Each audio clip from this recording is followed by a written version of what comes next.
Aiwa, ndichida kutendai muri yeZimbabwe nekuda kwesapoti yese yamunotipa pano paSaint TV, basa richienda mberi. So ndichitoti makadii kwese kwamuri. Ndofunga munondiziva zita, ndinonzi Uncle Saint. Angokura kuti ndiri hanzvadzi yamai venyu. Gotwe pamana mai venyu vamwe vangatambudzika kuti manje ungaite hanzvadzi yamai vedu iwewe mwana mudiki. Aiwa, ndiri mudiki, but kana ndakazvarwa naana mai venyu haisi mhosva yangu. Ndini last born mumba mana mai venyu, handiti. So nhasi ndadzoka zvakare after nguva yakati rebei ndisina kuuya kuzoona naTawana naJayden. Jayden rimwe zita rake anozviita zve SpongeBob. Makasimba here mai vaTawana? Triped makadeo. Tinofara. Chekutanga mhuri yeZimbabwe ingada kutanga kuziva kuti munonzani, mune makore mangani, uye vana vari pedyo nemi vana vani? Ndinonzi Blessing Mnangagwa, ndinobva kuGoku, ndine 25 years. Vana ava ndevangu. Alright. Vane makore uyo anonzani ane makore mangani? Uyo anonzani ane makore mangani? Uyo anonzi Tawana Nyasha ane 10 years. Uyo anonzi Jayden ane 6 years. Alright. Mungada kuti tsanangura kuti baba vevana varipi, zvii zvakaitika kuti munge muri panapa? Baba vevana takasiyana, vakatanzi kumusha kuda kuzvare zvirema. Alright.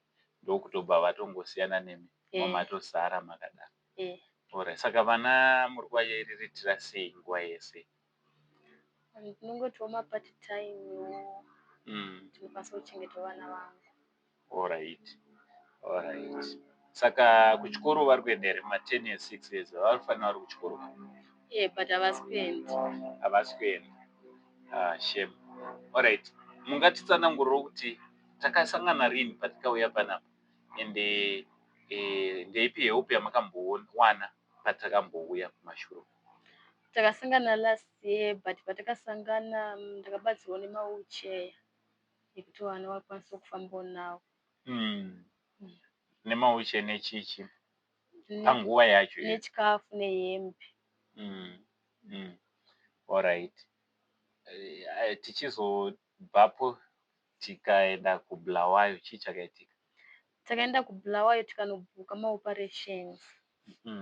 Ndekupi kwakabhukirwa? kuPure Hospital. Alright. Makaenda nani? Takaenda naUncle Saint. Takaenda tese, handiti?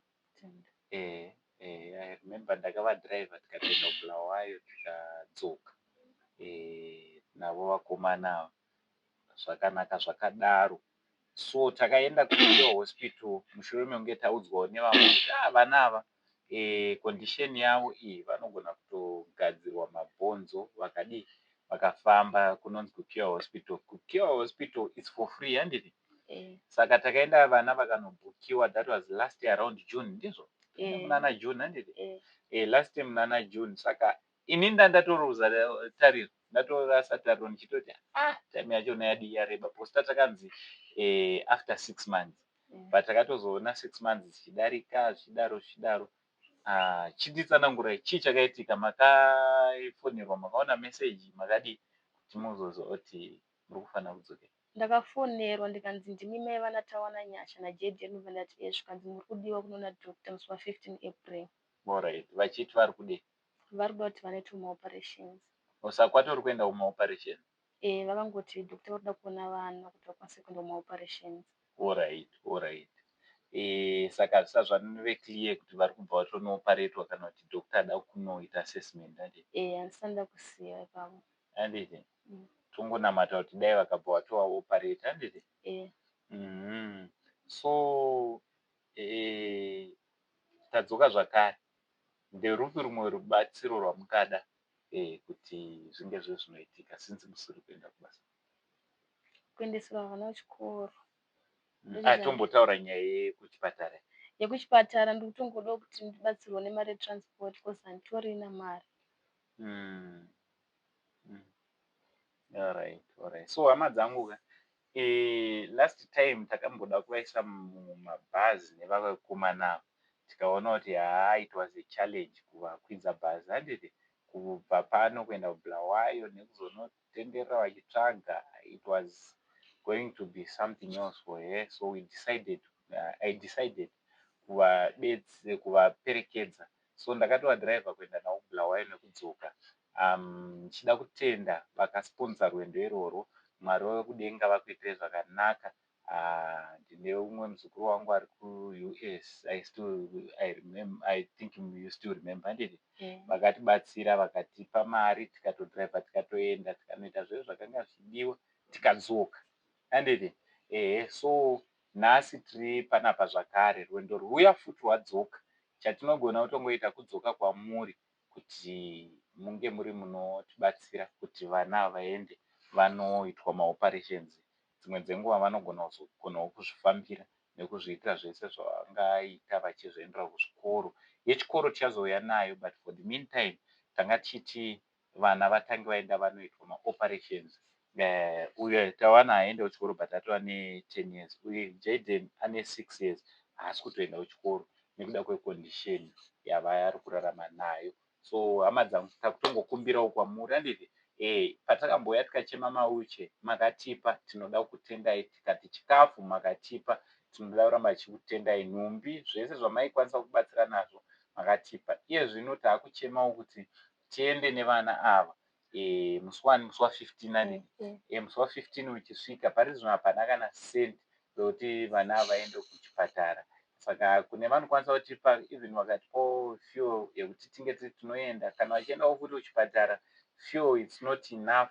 Vanotodawo kamari kekuti zvadiwa ipapo vange vari vanotenga nekubhadhara zvimwe zvingadawo kunzi zvinge zviri zvinobhadharwa. But chipatara pachacho it's for free, handiti? Pure hospital nyama patakatoenda takabhukiswa for free, hapabhadharwe anything. Machiremba aripo it's for free. Tichida kutenda veCure Hospital nekuda kweChildren's Cure Hospital, handiti? Nekuda kwebasa guru ravari kuita koBulawayo. Isi ndanga ndisingatochiziva, ndatotanga kuchiziva nekuda kwaana Tawana naJaden. So Mwari wekudenga vakuitire zvakanaka. Vana ava vatova vedu. Kusiyiwa kwavakaitwa nababa hazove kuti havana baba, kana ini newe tichiripo tisu vana baba vavo. Ngatimirei nevana ava, zvikomborero zvatakapiwa naMwari izvi. Mangwana ndo maminista, ndo mabusinessmen amangwana, ndo vatungamiriri vamangwana, handiti? So tiri kudzoka kwamuri chiti ngatimirei navo. Kune vane vachida kunge vari vanotibatsira, nhamba dzedu ndofunga munodziziva. Munokwanisa kutibata panhamba dzedu tobatsirana kuti tinge tiri tinoendesa vana ava kuchipatara.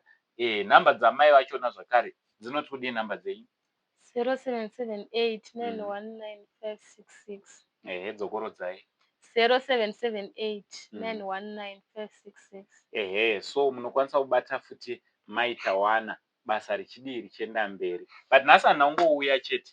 Nhasi pandazivisa sekuru, pana sekuru andiri kushamwadzana nawo zvakanyanya. Vanhu vari kushamisika kuti sei muri kusashamwadzana nasekuru ava. Sekuru Musundagore ndiri kusashamwadzana nawo nekuda kwekuti ndakaona kuti vanotoriwo nerudo. Zvimwe chete zvatinofamba tichiita ndo zvimwe chete zvavanoita. Saka ndavazivisa tikati pane pandoda kuenda sekuru. Saka vabva vandipawo kagrosari. Vakati aiwa, kwauri kunoona vazukuru vangu, enda nekagrosari kawo uinako. Saka chimbomira ipapo munge muri munoona zvinotevera.